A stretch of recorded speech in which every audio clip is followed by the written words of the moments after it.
오늘 본문의 전도서 기자가 말씀을 하고 있는 내용은 한마디로 선한 하나님의 뜻이 무엇인지를 찾고 구하라라고 하는 이야기입니다. 첫 번째로 11장에 보면 너는 내 식물을 물 위에 던지라 여러 날 후에 도로 찾으리라 7회나 8회나 나눠줄지어다 무슨 재앙이 땅에 임하는지 내가 알지 못하니라.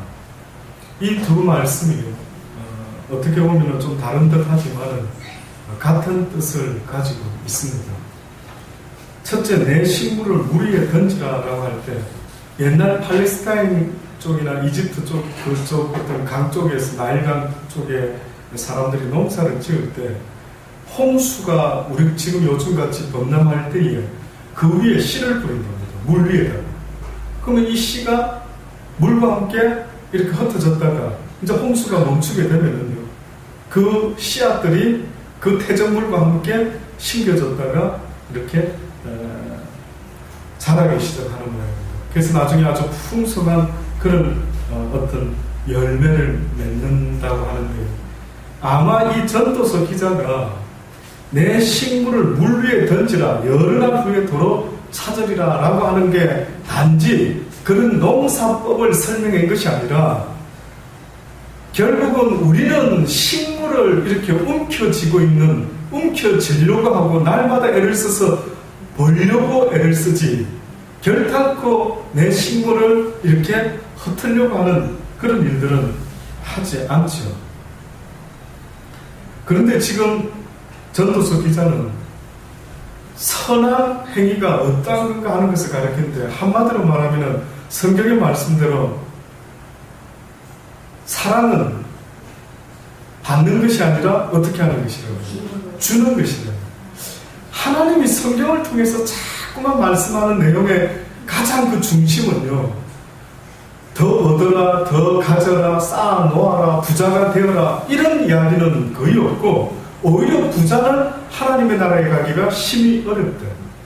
할 수만 있다면 네 것이라고 생각했던 그것을 계속해서 나누어라 라고 말씀을 하고 있는 것입니다. 아멘. 늘 말씀드리죠. 사랑이라는 것은 나를 위함이 아니고 누굴 위함이라고요? 너를 위함이다. 사랑이라는 것은 나를 사랑하는 것을 성경은 사랑이라 말하지 않고 그 욕심, 욕망, 이기심이다라고 그렇게 이야기를 하는 것입니다.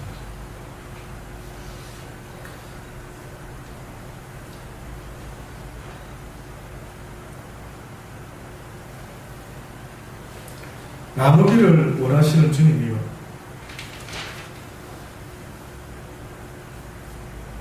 3절로부터 보면은 구름에 비가 가득하면 땅에 쏟아지면 나무로나 북으로나 쓰러지면 그 쓰러진 곳에 그냥 있으리라. 풍세를 살펴보는 자는 파종하지 아니할 것이요 구름을 바라보는 자는 거두지 아니하리라. 바람의 길이 어떠한가? 아이 벤 자의 태에서 뼈가 어떻게 자라는 것을 내가 알지 못한 같이 만사를 성취하시는 하나님의 일을 내가 알지 못하느니라. 두 번째로 이야기를 하고 있는 것은, 네가 아무리 농사를 잘 짓기 위해서 애를 쓰고 언제 씨를 뿌리고 언제 거두어야 되고 언제 김을 메고 언제 때를 맞추어서 애를 쓰고 노력할지라도 하루아침에 홍수가 나고 하루아침에 태풍이 몰아치면은 내일 모레 수확을 하려고 기다리고 있던 농부가 한치 앞을 모르고 한순간에 그럴 줄 알았으면 미리 수확할 것, 그럴 줄 알았으면 단토리를 어떻게 해볼 걸. 근데 그 모든 것들이 한치 앞을 모르는 인간에게는 늘 이런 식으로 우리에게 다가오는 일들이 있다는 겁니다. 그래서 만사를 성취하는 분이 누구라고요? 하나님이십니다. 네 인생의 앞날도 어떻게 보면 어찌 될 줄 네가 어떻게 알겠느냐. 너는 아침에 씨를 뿌리고 저녁에도 손을 거두지 말라. 이것이 잘 되는지 저것이 잘 되는지 혹 둘이 다 잘 되는지 네가 알지 못함이라. 이거 잘 될 거야, 이것만 하면 잘 될 거야, 그러지 마. 모든 것을 네가 다 할지라도 네 마음 자세는 어떻게 되라고? 하나님께 맡겨. 네가 정하지 마라. 저는 이 이야기를 언젠가 요즘 최근 들어서 자주 말씀을 드렸죠. 어디에서 목했으면 좋겠다. 여기서 했으면 좋겠다. 어디로 갔으면 좋겠다. 어찌 됐으면 좋겠다. 늘 어떻게 보면 하나님이 정하신 것이 있을 텐데 우리는 내 인생에 있어서 내가 주권자인 것처럼 내가 정할 때가 얼마나 많이 있는지 모릅니다. 여러분 스스로 보세요. 내 인생의 주인이 하나님인 것 같은지 아니면 내 인생의 주인이 나인 것 같은지 아니면 내 인생의 주인이 내 육신의 부모인 것 같은지 아니면 내 인생의 주인이 목사님인 것 같은지 여러분의 인생에 있어서 모든 것을 결정하는 그 결정이 누구에 의해서 여러분은 정해진다고 생각하십니까? 여러분의 인생의 어떤 결정 여러분이 내리십니까? 하나님이 내리십니까? 아니면 하나님을 의지하십니까? 어느 때는 주여 주여라고 이야기를 하다가도요 무슨 결정을 할 때는 불쑥불쑥 나의 생각이 툭툭 튀어나올 때가 많아요. 내가 생각하고 있는 이 생각이 지금 이 전도서 기자는 네가 앞으로 이 선택이 옳을지 나쁠지 어떻게 알겠는가? 저는 한때 저희 누님들이 두 분이 계셔서 제가 호주에서 살 때에 그분들의 나이가 호주에서 영주권을 받을 수 있는 또 넘어가 버리면 이제 비자의 카테고리가 점점 어려워지는 그때 그 나이가 아마 저 기억에 52살이었는가 아마 그쯤 기억이 납니다. 그래서 제가 권면을 했죠. 처음에는 한번 여기 와서 살아보시면 어떻겠어요? 근데 너무 나이가 넘어버리면 어렵지만 넘기 전에 한번 잘 생각을 해보십시오. 그렇게 말을 했는데요 제가 갑자기 2번을 말하지 않았어요. 왠지 아십니까? 한 2-3번 더 고민해도 될 것 같은데 갑자기 제가 어느 날 무슨 생각이 쑥 들어와가지고요 2-3번을 더 누님들에게 권할 수도 있었건만은 갑자기 제가 아무 소리를 안 해버리고 말았어요. 어떤 생각이 쑥 들어왔느냐면요 아무리 여기가 더 좋을 것 같다라고 생각해서 여기 와서 살아보시죠 했는데 그 저의 말대로 되면 다행이지만 그렇지 않고 괜히 왔다가 어떤 힘든 일과 어려운 일이 생겨버리면 상상도 못한 큰 힘듦을 겪게 되면은 과연 내가 권면했던 그 권면에 내가 외런티를 할 수 있느냐? 내가 장담을 할 수 있는가? 내가 신인가? 내가 하나님인가? 내가 어떻게 그렇게 큰 소리를 치지? 여기 있으면 참 행복할 것이야. 거기 있으면 힘들 것이야. 어느 순간에 저 스스로를 돌아보니까요. 아니다라고 말하면서 내 인생의 주인이 하나님인 것 같으면서도 항상 여쭤보는 습관보다는 내가 먼저 결정을 하고 내가 먼저 판단을 하고 그리고 나서 하나님 들어주세요 들어주세요 선결제 후 요구를 하고 있더라고요. 참 희한한 습관이더라고요.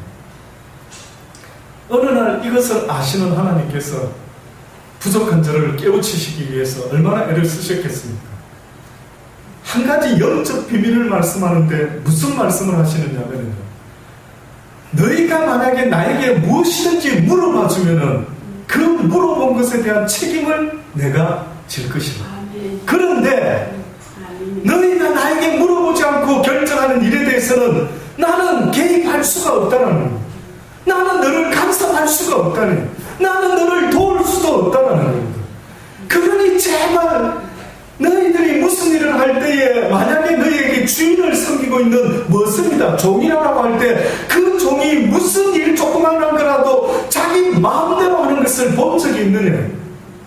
그 종이 특별히 중요한 일 같으면은 더더군다나 중요한 일을 결정할 때에는 어찌 그 종이 자기 스스로 결정하는 것을 보았느냐.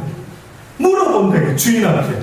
내 생각에는 주인어른 여기 있는 장작더미를 이쪽으로 옮겼으면 싶은데 왜 여기다 쌓아두십니까? 제가 여기다 옮길까요? 물어봐라.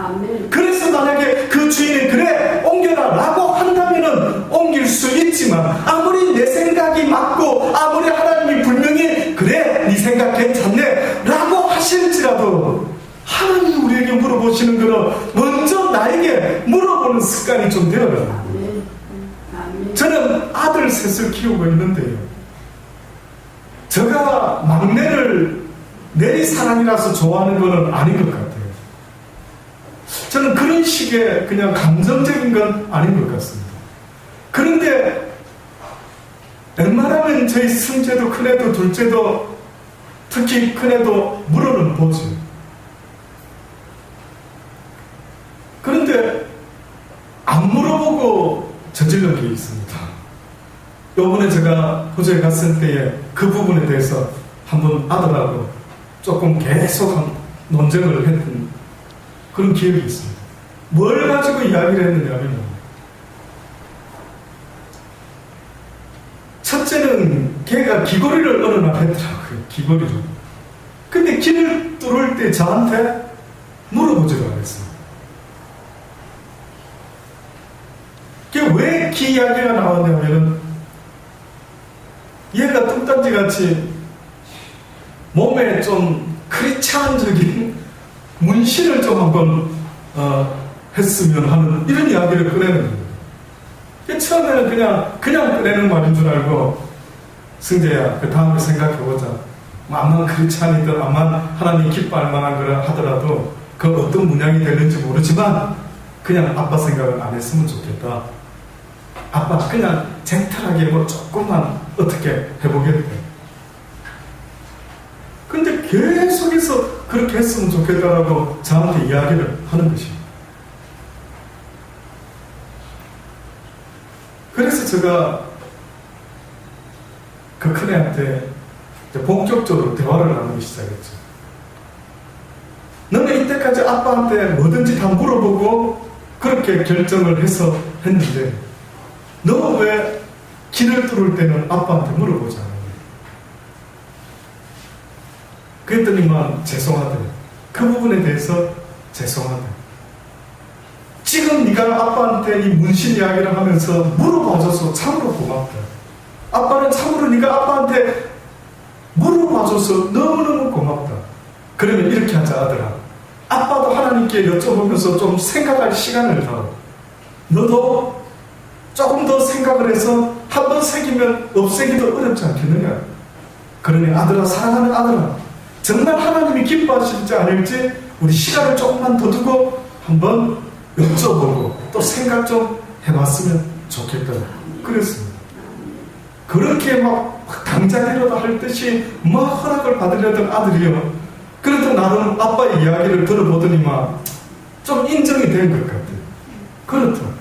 내가 이것도 아빠한테 여쭤봤었어야 되는데 왜 여쭤보지 않고 했을까? 조금 미안했는지 죄송합니다, 아빠. 그러더라고요. 고맙다 물어봐줘서. 그리고 그 시간을 지금 늦춰놨습니다. 언제 또 그 아이가 잊어먹을지, 아니면 그 아이가 또 그걸 생각해내서 또 저한테 물어보게 될지 알 수는 없지만, 우리 하늘 아버지도 저와 여러분에게 원하는 게 있다면은요, 저와 여러분은 한치 앞을 모르는 어마어마한 단점이 있단 말이에요. 왜 여러분 스스로의 인생에 있어서 장래일을 알지 못하는 것이 어떻게 보면 여러분이 결정할 수 없는 이유라는 사실을 왜 인정을 하지 않는지. 여러분은 한치 앞을 모른다는 것은 하나님은 처음과 끝을 다 알고 이 역사를 시작하셨지만 저와 여러분은 한치 앞을 모르도록 해놨다는 거예요. 그러니 성경에 뭐랍니까? 한치 앞을 모르게 해놓은 이유는 너희가 나를 의지하게 하기 위함이라는 거예요. 나한테 물어봐라는 것이에요. 시작과 끝을 아는 네 인생의 시작과 네 인생의 끝을 주관하고 있는 나 여호와께 물어봐라. 그래서 지금 전도서 기자가 뭐라고 표현을 합니까? 바람의 길이 어떠함과 아이벤 자의 태에서 뼈가 어떻게 자라는지 네가 아느냐. 네가 알지 못한 같이 만사를 성취하시는 하나님의 일을 내가 알지 못하리라. 그래서 하나님을 사랑하는 자고 그 뜻대로 부르심을 입은 자들에게는 모든 일들이 다 협력해서 무엇을 이룬다고요? 선을 이루어낸다. 하나님이 사랑하는 자, 또는 하나님을 사랑하는 자, 정말 여러분이 사랑한다면 여러분 한 여러분이 지금 현재 있어지는 모든 내 뜻대로 되지 않는 인생의 문제를 누구한테 맡기라고요? 모든 걸 선하게 작품을 만들어내는 아주 재활용품을 쓰레기 같은 어떤 고철을 가지고 멋진 작품으로 만들어내는 사람들 보신 적 있습니까? 다 버린 것들을 갖다가 주워 모아서 재활용품으로 아주 멋진 작품을 만들었대요. 그러니 어떤 면에서는 이게 싫어요, 이게 좋아요, 내가 그런 말을 할 이유가 있을 거예요. 그래서 얼마 전에 제가 여러분에게 고백을 하지 않았습니까? 맞다. 당뇨 환자면 당뇨 환자답게 최선만 다할 뿐이지, 에이 이놈 당뇨 뭐 때문에 일어났지, 뭐 어떻게 해서 왜 내 뜻대로 안 되는 거야, 뭐 어떤 거야, 저떤 거야. 예, 저도 건강하고 싶습니다. 저도 최선을 다하고 애를 쓰고 싶습니다. 그래서 저는 지금도 그 한 가지만 생각하죠. 그래서 오늘 드디어 저희 사모가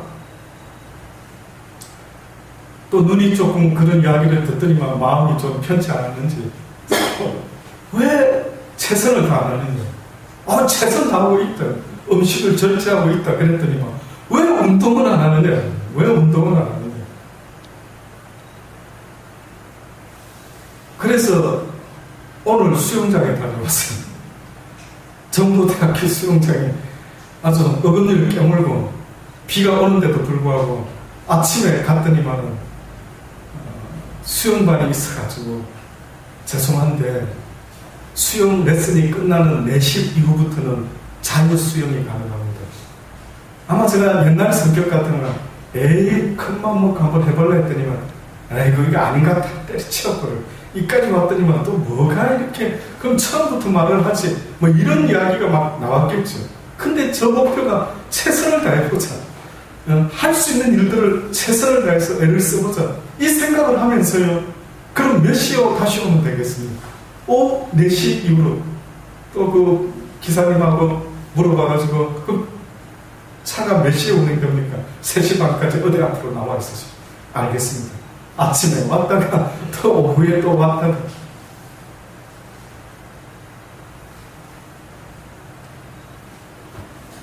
나에게 지금 주어져 있는 것이 뭔가를 자꾸만 생각을 해보기를 원합니다.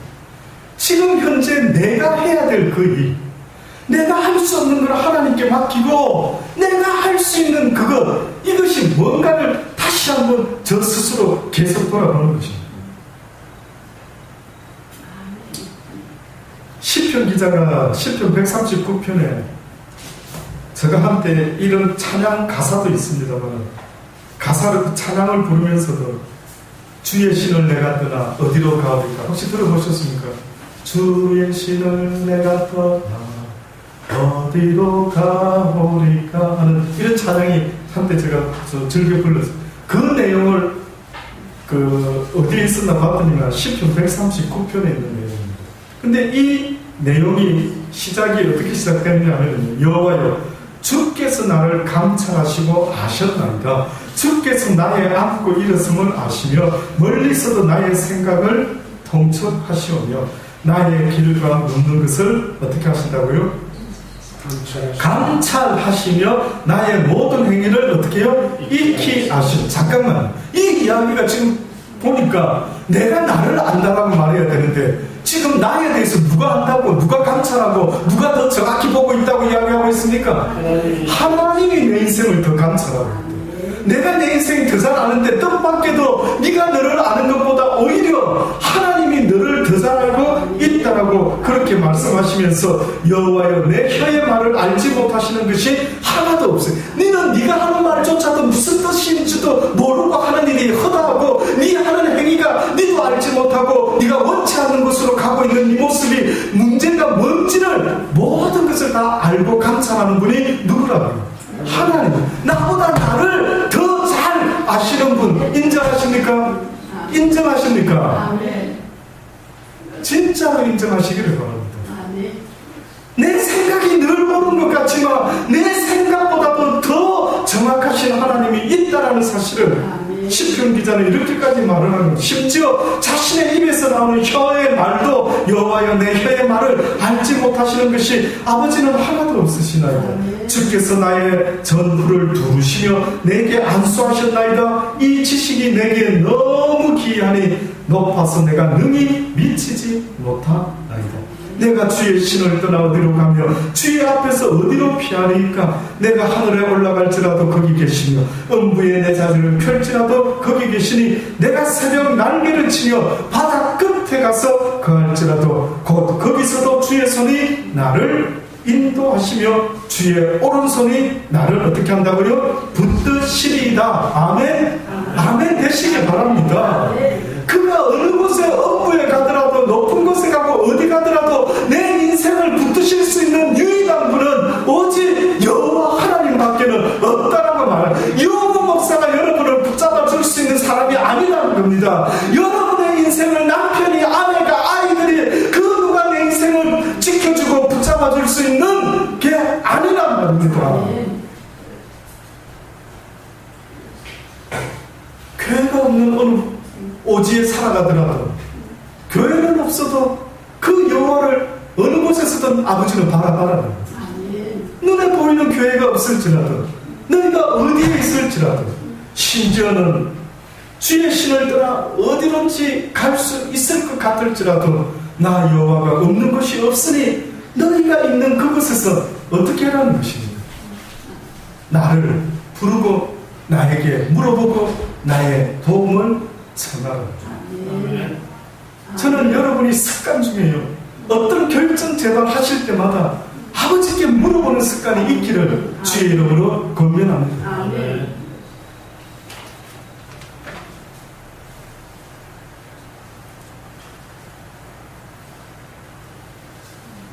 빛은 실로 아름다운 것이라 눈으로 해를 보는 것이 즐거운 일이라. 사람이 여러 해를 살면 항상 즐거워할지로다. 그러나 캄캄한 날이 많으리니 그날을 생각할지로다. 장래일은 다 어떻다고요? 헛되다. 왜 지금 여러분 생각할 때 이 전도서 기자가 사람이 여러 해를 살면 항상 즐거워할지로다, 맞죠? 그러나 캄캄한 날이 더 많으리니 그날을 생각할지로다. 장래일은 다 헛되도다. 그날을 생각할지로다. 장래일은 다 헛되도다. 무슨 의미가 있는 것 같지 않습니까? 왜 장래일은 다 헛되다라고 말했습니까? 왜 아무리 이 땅에서 항상 즐거워하며 낙을 누린다 할지라도 때로는 캄캄한 날이 더 많고 또 심지어는 장래일은 다 헛되도다. 이 말이 무슨 말 하려고 지금 전도서 기자가 이런 말을 꺼내고 있습니까? 한마디로 말하면은 여호와를 알지 못하면 네 인생에 기다리는 것은 죽음과 늙음과 연약함 밖에는 없다라는 것을 이야기를 하고 있는 겁니다. 왜 실감이 안 되는지 모르겠습니다. 저는 너무 일찌감치 연약한 가운데 있어 보니까요, 과연 할아버지가 되었어도 이보다 못할까? 뭐 이런 생각이 들 정도로 어느 때는 육신의 그 연약함이요, 얼마나 하나님 앞에서 참 때로는 괴로운데 때로는 그 연약함 때문에 그 전능자를 건강한 사람보다는 더 자주 바라볼 수밖에 없는 그 한 가지 빼고는요, 그 연약함이 주는 유익이라는 것은 저는 별로 없는 것 같습니다. 그런데 지금 전도서 기자가 그 말을 하고 싶은데, 너희의 장래는 미안하지만 핑크빛깔이 아니다는, 너희는 계속 나이 먹고 누구든지 인생을 장담하지 마라. 그래서 뭐라고 하면, 청년이여 내 어린 때를 즐거워하며 내 청년의 날을 마음에 기뻐하여 마음에 원하는 결과 내 눈이 보는 대로 쫓아 행하라. 그러나 잊지 말아라. 하나님이 이 모든 일로 인하여 너를 심판하실 줄을 알아라. 너한테 젊은 날이 있다라는 것, 또다시 말하면 아직도 너에게 공부한 날이 오기 전에 네가 생각할 수 있는 시간이 너에게 있다라면 네가 전능자를 기억하라. 네 인생에 핑크빛이 없는 네 인생을 생각함으로 결국은 네 인생의 창조주 되시는 전능자를 기억하라는 것입니다.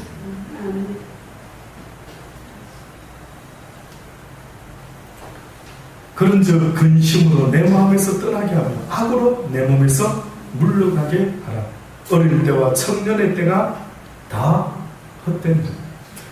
여기 전도서 기자가 말하는 청년은요, 나이를 중심으로 하고 있는 게 아닙니다. 많은 사람이 청년의 때 하면, 그러면 모세는 80이었는데 기력이 어땠습니까? 쇠하지 아니했다. 그 말은 뭐였습니까? 청년과 똑같았다는, 전혀 육신의 나이 때문에 기력이 쇠하지 아니한 나이. 그럼 결국 성경이 말하는 청년이라고 하는 것은요, 아직도 전능자를 기억할 수 있는 그 여력이 있을 때예요. 아직도 노망들지 않고, 아직도 치매 걸리지 않고, 아직도 무슨 병, 희한한 병들, 기억이 사라지는 병들, 아직 기억할 수 있을 때, 아직 내 의지로 하나님을 생각하는 이 시간에 너의 창조주를 기억해라는 것입니다. 여기 근심이라고 하는 단어가 마지막에 있죠. 그런즉 근심으로 내 마음에서 떠나게 하라. 여기 근심이라는 것은 히브리어 카아스라고 하는 이 원어의 뜻을 보니까요, 분노, 슬픔이라는 거예요.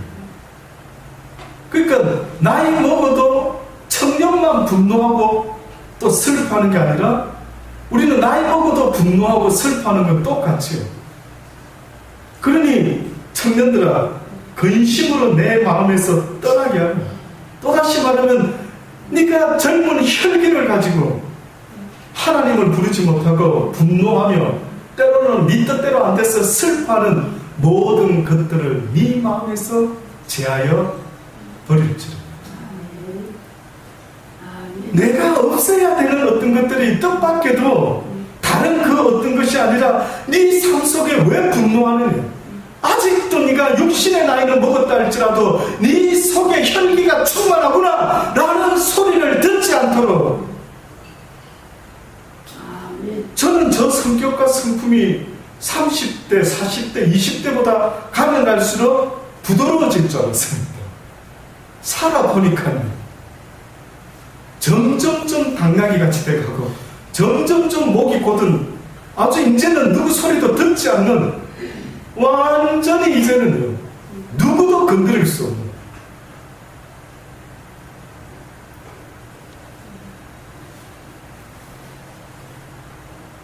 이 근심으로 내 마음에서 떠나게 하라. 악으로 내 몸에서 물러가게 하라. 근심과 악을 전도서 기자가 이야기를 하죠. 예레미야서 17장에 보면 예레미야라는 선지자가 9절에 보면 만물보다 거짓되고 심히 부패한 것은 무엇이라 말했냐면 사람의 마음이라. 누가 능히 이를 알리오마는 나 여호와는 심장을 살피며 폐부를 시험하고 각각 그 행위와 그 행실대로 보응하나니 불의로 치부하는 자는 자고 새가 날지 아니한 알을 품음 같아서 그 중년에 그것이 떠나겠고 필경은 어리석은 자가 되리라. 사람의 마음이 이 전도서 기자가 말하는 것처럼 근심과 악을 떠나게 하지 못하면은 결국 네 모습은 꼭 자고 새가 날지 아니한 알을 품은 것 같아서, 낳지 아니한 알을 품은 것 같아서 결국 지가 난 이 알이 아니다 보니 그 알은 뜻밖의 자기가 다르게 홀홀 날아다닐 수 있는 아마 그런 알이었던 거예요. 그 중년에 그것이 떠나고 필경은 어떤 자가 된다고요? 어리석은 자가. 결국은 헛된 것, 자기 것도 아닌 것을 가슴에 품고 살아가고 앉아 있고요. 저는 개인적으로 저희 가족 중에 저희 아버님과 먼저는 저희 형님과 저희 아버님을 먼저 하늘나라에 보냈죠. 살아있을 때에, 살아계실 때에 그렇게 늘 쓰시던 몇 가지들, 특히 저희 아버님이 늘 쓰시던 물건들이 몇 가지 있었어요. 근데 어느 날 돌아가시고 나서요, 주인을 잃은 그 물건들을 딱 쳐다보면서요, 그 다음에 주인이 누가 돼야 될까? 저 물건의 주인은 누가 돼야 되지? 하는 생각이 들더라고요. 저의 마음속에 그때 그때 그 생각을 떠올리면 어떤 생각이 한 번씩 드느냐면 이 땅에 눈에 보여지는 이 육신의 것 중에 과연 내 것이다 라고 품고 있을 것이 무엇이야? 과연 내 것이라고 말할 수 있는 게 뭐가 있을까? 정확하게 오히려 어떻게 보면 죽음이 있는 이내 인생 속에서 더 정확한 표현을 쓰자면 이 세상에 내 것은 없다. 다 빌려 쓰다가 결국은 두고 떠나면 누군가가 또 그것을 물려받아서 또 쓰다가 또 놓고 가는, 꼭 어떻게 보면 우리가 렌탈하는 것과 똑같은 생각이 들어요. 물건을 렌탈해서 빌려서 돈을 지불하고 쓰다가 결국은 돌려줘야 되는 그런 것처럼요. 내 인생에 내 것이라 말할 수 있는 게 과연 무엇이 있을까 생각해보니 하나도 없는 거예요. 내 자신도 내 것 아닙니다. 예.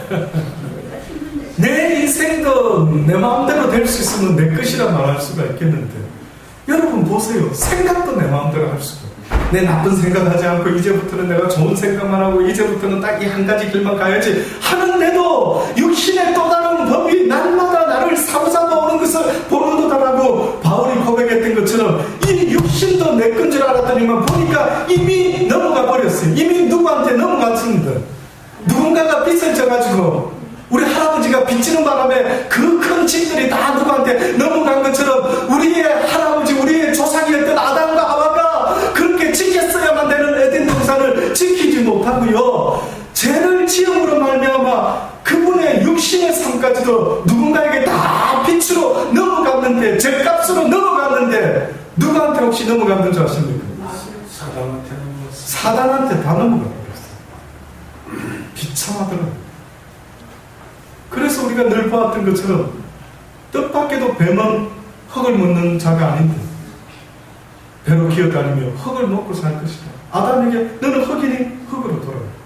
결국 신학교에서 제가 지금도 그때 이 장면을 가지고 어떤 그 배웠던 진리 중에 이것은 정말 아멘이 된다 했던 한 가지 그 장면을 가지고 제가 처음으로 어떻게 보면 큰 깨달음을 얻었던 것 중에 한 가지가 그거였습니다.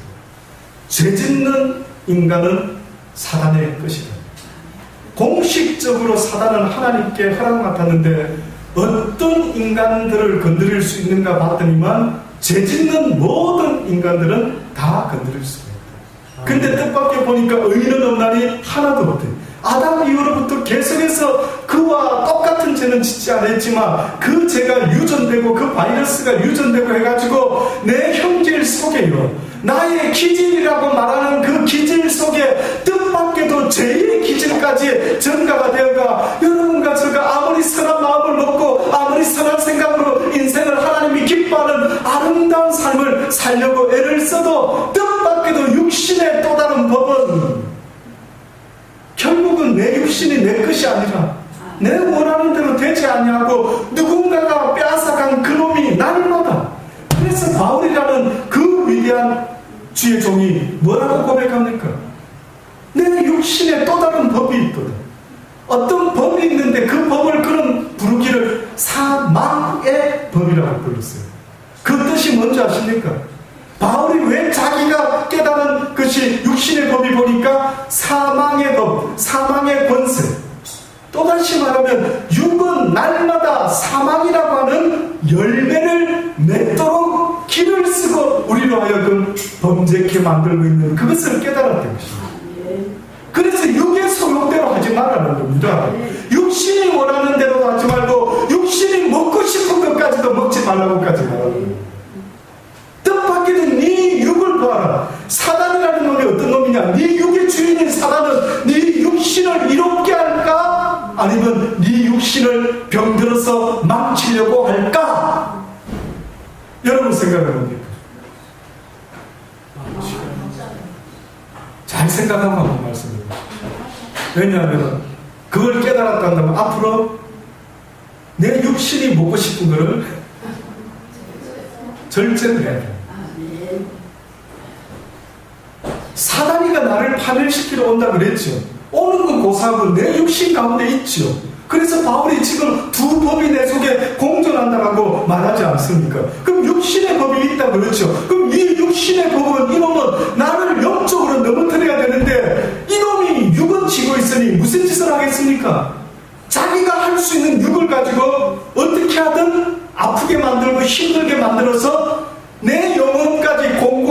만들고 좌절하게 만들고 절망하게 만들어내야 될 거 아닙니까? 여러분이 사단 입장에 서보십시오. 어떻게 하든 그래서 내 입에서 자꾸만 떠오르는 내 입맛을 사로잡는 자꾸만 떠오르는 것들 떠올려 보십시오. 그게 목록을 한번 적어보세요. 몸에 좋은 건지 몸에 나쁜 거. 아이스크림 몸에 좋을까요? 국수 몸에 좋겠습니까?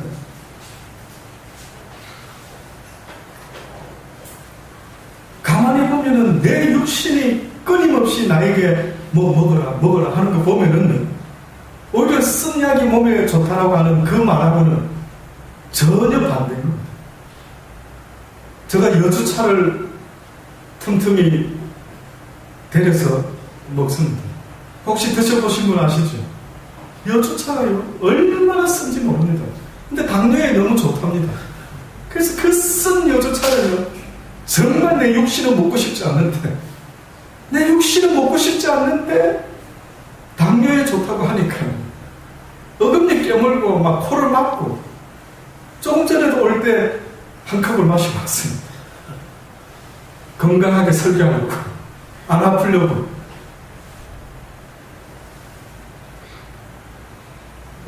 분명한 사실은 내 육신이 원하는 그것은 때로는 돌이켜보니까 내 육신의 건강을 유익되게 하는 것보다 그렇지 못하게 그냥 잠 자야 될 시간에 자면 되는데 또 배가 출출하게 만들고 그래서 또 뭐 라면이라도 끓여 먹고 싶은 이런 생각을 또 가지게끔 만드는 이런 모든 것들이 어떻게 보면은 너무나 내 육신을 위하는 것과는 전혀 다르다는 생각이 드는 것입니다.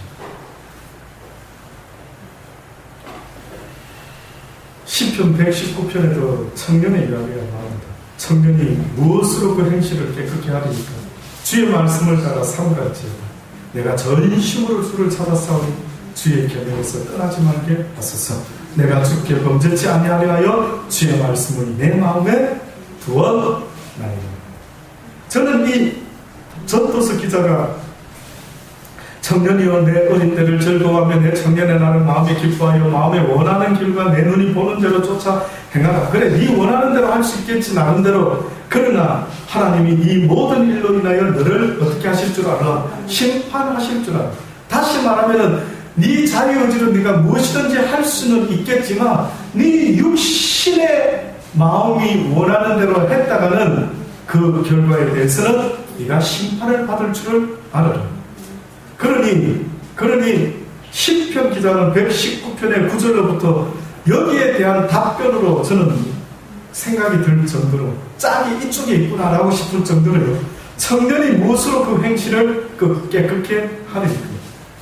무엇으로 깨끗게 할 수 있다고요? 예, 이제는 생각도 할 수 없는 나이 먹은 그 노년이 아니라 아직 생각할 수 있는 모든 사람을 향해서 청년이여 라고 말하고 있어요.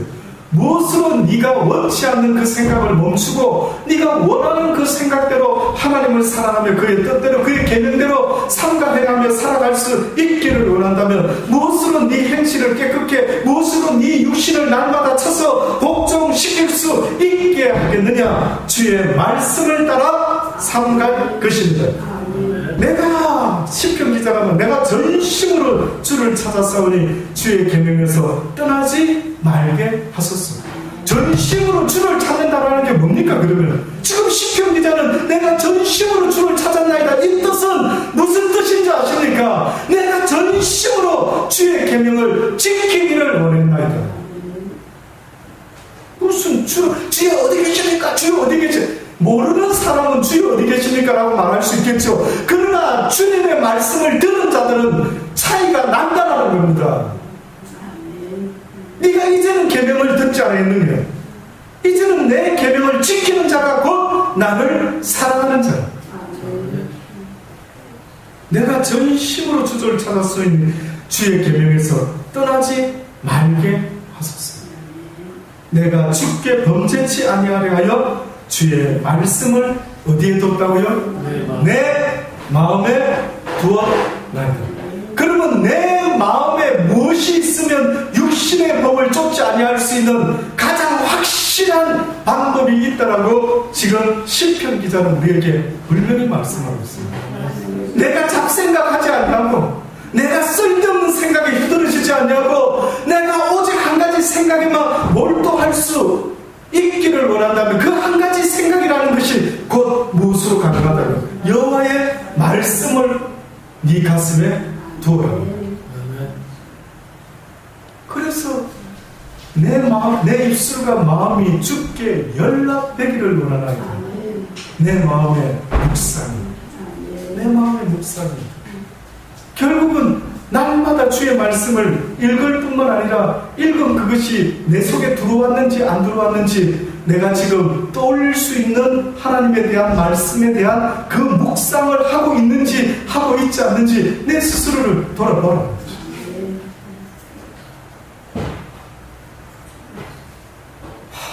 어떻게 하면 됩니까?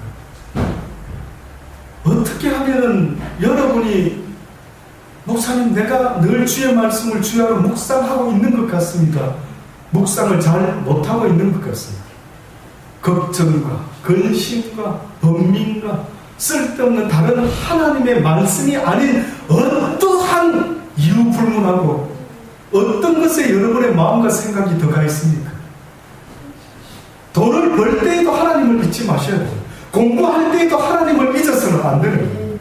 하나님의 사람들은 내가 공부하는 이유도, 내가 지금 이 일을 하고 있는 그 어떠한 이유도 다 누구 때문이어야 돼요? 하나님 때문이에요. 심지어는 주부가 설거지를 할 때에도 누구를 위하여 설거지를 해라는 겁니까? 주를 의식하고 해라는 거예요. 어느 청소부가 그런다 하지 않습니까? 어떤 분이 지나가다가 새벽들이 일어나가지고 청소하는 청소부를 보면서, 아이고 애 많이 쓰십니다.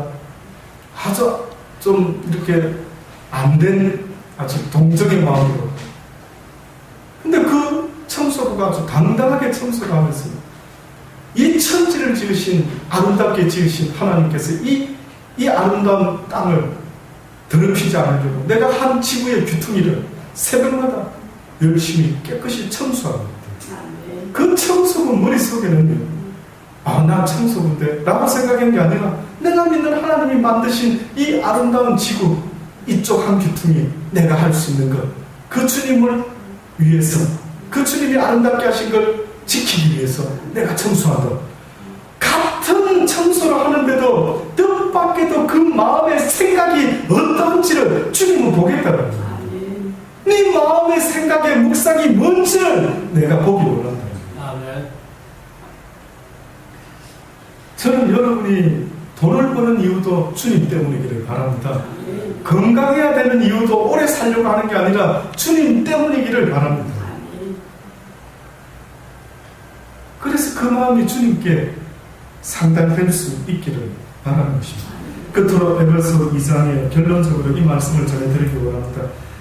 바울은 에베소서 2장 1절로부터 뭐라고 구체적으로 우리의 상태를, 우리의 마음과 청년의 때를 어떻게 보내야 되는지를 아주 구체적으로 설명을 하고 있습니다. 그 내용이 뭐냐면, 너희의 허물과 죄로 죽었던 너희를 살리셨다. 그때의 너희가 그 가운데서 행하여 이 세상 풍속을 쫓고 공중의 권세 잡은 자를 따랐으니 곧 지금 불순종의 아들들 가운데서 역사하는 영이라.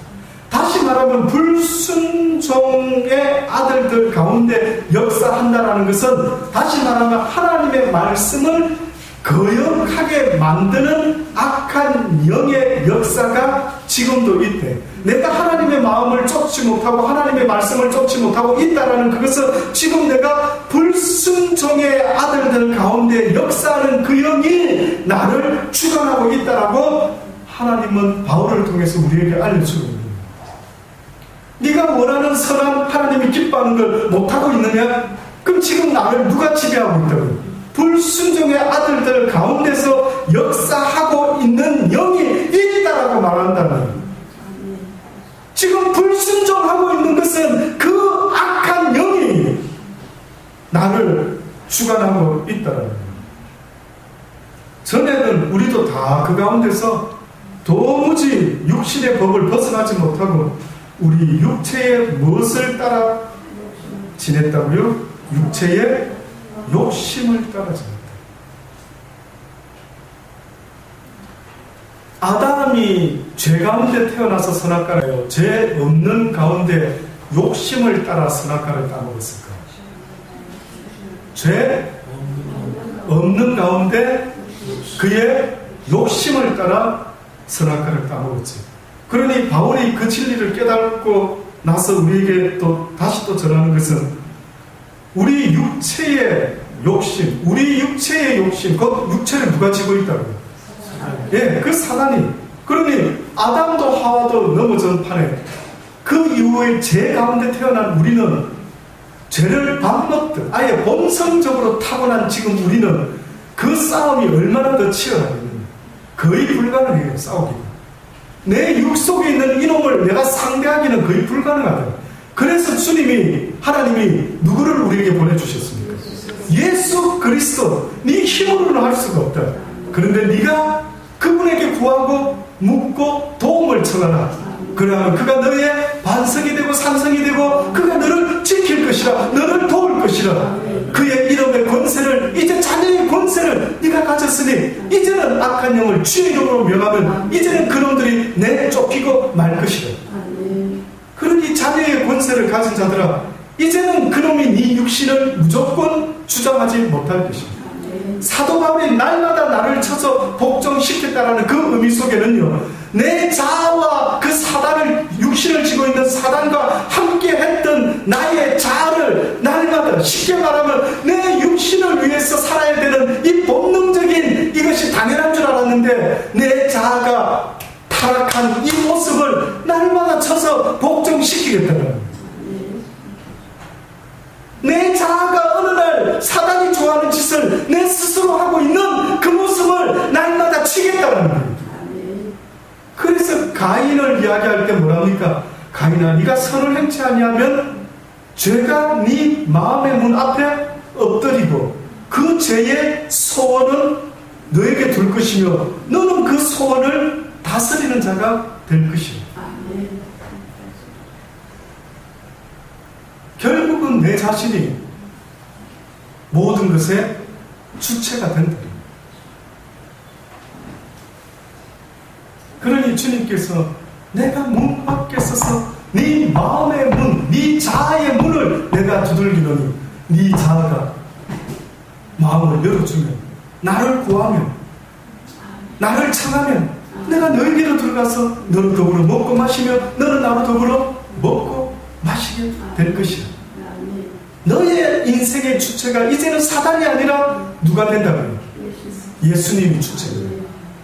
내 자아가 그전까지는 이 육신하고 한 짝이 되어서 이 육신의 사망의 법이 나의 삶의 주체가 되었는데 주님께서 이제 너희가 마음의 문을 열어주면 내가 너에게로 들어가서 이제 내 인생의 주체가 될 수 있으니 네 자아가 그동안 짝했던, 좋아했던, 흠모했던 창기와 같은 네 육신의 욕심을 이제는 좀 떠나버릴 수는 없겠느냐.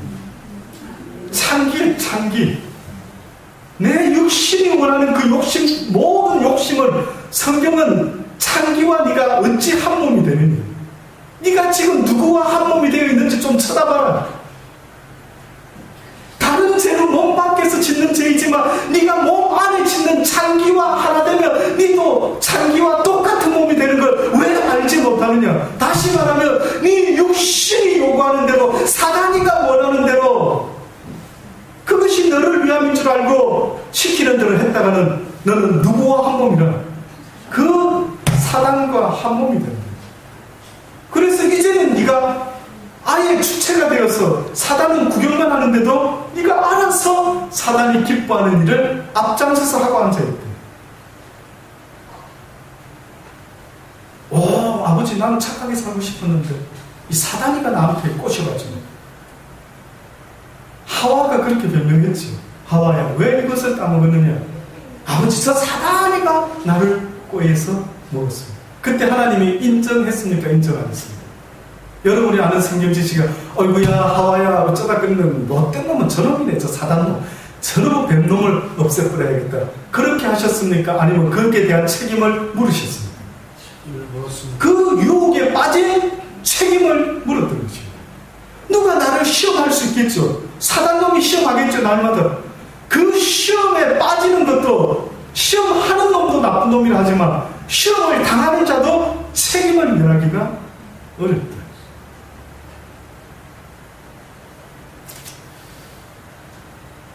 우리 육체의 욕심을 따라 지내며 육체와 마음에 잘 들어보세요. 육체와 또 마음에 원하는 것을 하여 그럼 육체하고 누가 한 세트입니까?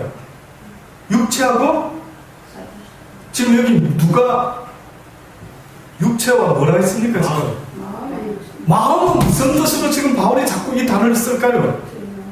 육체와 마음이 하나가 됐다고 합니다. 그럼 이 마음의 의미는 뭡니까? 내 자아라는 거예요. 내 선택할 수 있는 내 자아. 너희가 나를 따라오거든 너를 부인하고 네 자아를 부인하고 날마다 네 십자가를 지고 나를 따라라고 했죠. 그러면 나를 자기를 부인한다라고 하는 것은 지금 바울이 말하는 여기서는 네 육체와 마음이라는 이 두 놈이서 원하는 것을 해가지고 다른 이들과 같이 본질상 네가 진노의 자녀가 되었더라. 이 누구를 핑계할 수가 없다. 나는 안 그랬어요. 나는 무죄입니다. 이런 말을 할 수가 없다.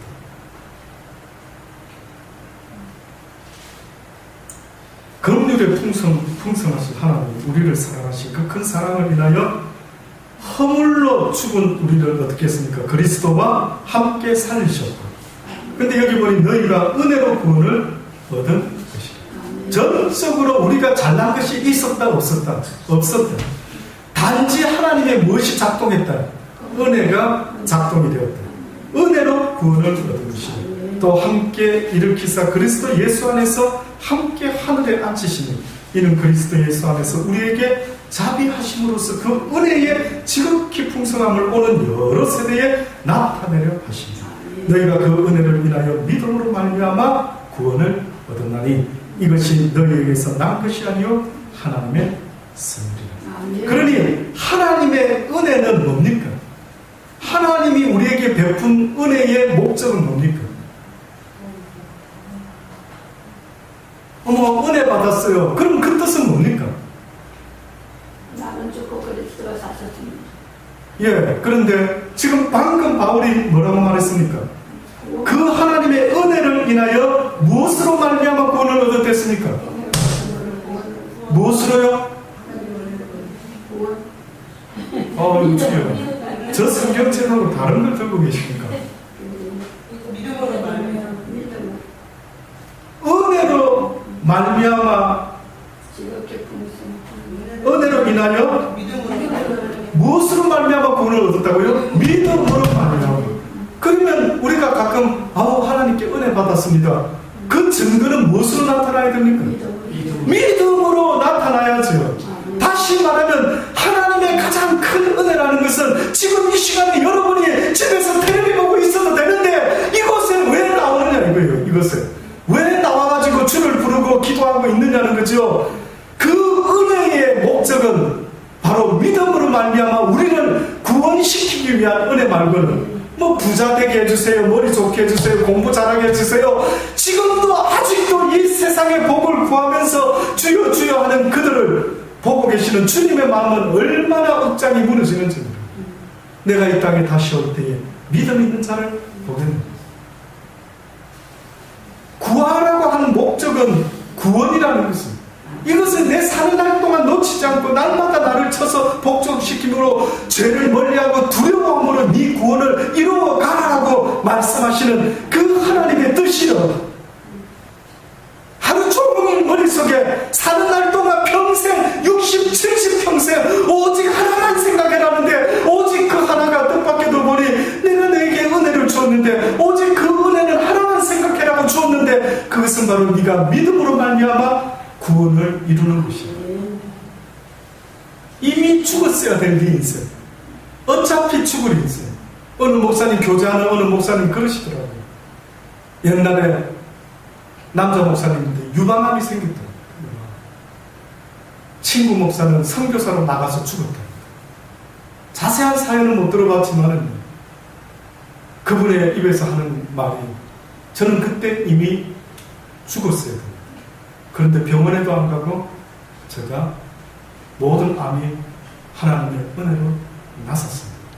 그래서 이제 남은 인생 어떻게 하면 그분을 위해서 살 수 있을까? 늦게라도 신학을 시작했다. 그래서 지금도 그 주님이 어떤 뜻을 갖고 계신지 더 알기를, 날마다 그분의 뜻을 더 알기를 원한다. 그래서 제가 아는 그 하나님에 대해서 제가 다 알려드리고 싶습니다. 저에게 알게 하신 그 하나님에 대해서 제가 다 알려드리기를 원합니다.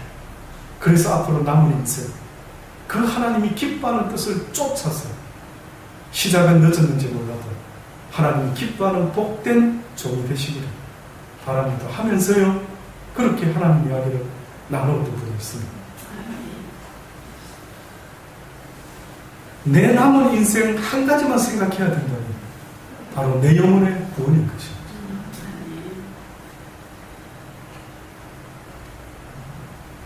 그 은혜를 인하여 믿음으로 말미암아 구원을 거듭나니 이것이 너희에게서 난 것이 아니요 하나님의 선물이라.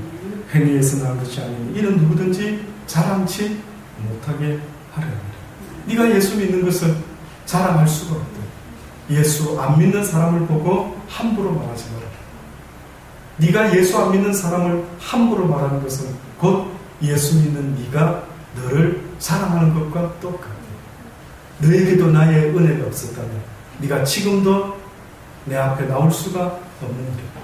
네가 먼저 나를 택한 것이 아니라 내가 너를 택하여 불렀느니 그래서 네가 나에게 나오는 것이니 아직도 나오지 못하는 그들에게 그들의 영혼을 위해 기도하라. 아버지여 저들에게도 주의 은혜를 베풀어 주옵소서. 아멘. 값없는 그 은혜가 저에게 임했던 것처럼 값없는 그 은혜가 그들에게도 아버지 임하기를 원합니다. 행위에서 난 것이 아니니 이는 누구든지 예수를 믿지도 못하고 또 믿음이 부족해 보이는 그 누구에게도 네 스스로 나의 이름으로 함부로 자랑치 못할 것이니 우리는 그의 만드신 바라 그리스도 예수 안에서 선한 일을 위하여 지으심을 받은 자니 이 일은 하나님이 전에 예비하사 우리로 그 가운데서 행하게 하려 하십니다. 하나님은 우리에게 말씀하고 있는 거예요. 내가 말하는 선한 일이라는 게 뭔 줄 아느냐? 잊지 말아라. 선한 사마리아인을 본받으라.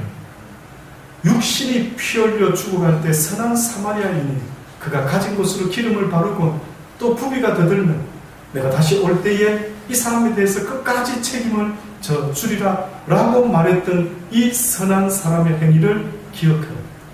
육이 죽어가는 사람도 이 세상에 많이 있지만 그러나 수많은 영혼들이 자기 스스로 자기가 피 흘리며 죽어가는 영혼인지도 알지 못하고 살아가는 수많은 그들을 기억합니다. 사단에게 강탈당하고 사단에게 그 영혼의 평화와 기쁨과 감사와 즐거움을 빼앗기고 지금도 불평하며 불만하며 두려워하며 걱정하며 근심하며 피 흘려 죽어가는 저 수많은 영혼들을 위하여 기도합니다.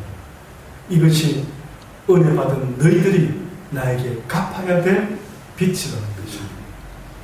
그러한 저와 여러분 되기를 간절히 주의 이름으로 축원합니다. 기도하시겠습니다. 좋으신 아버지 하나님 그렇습니다.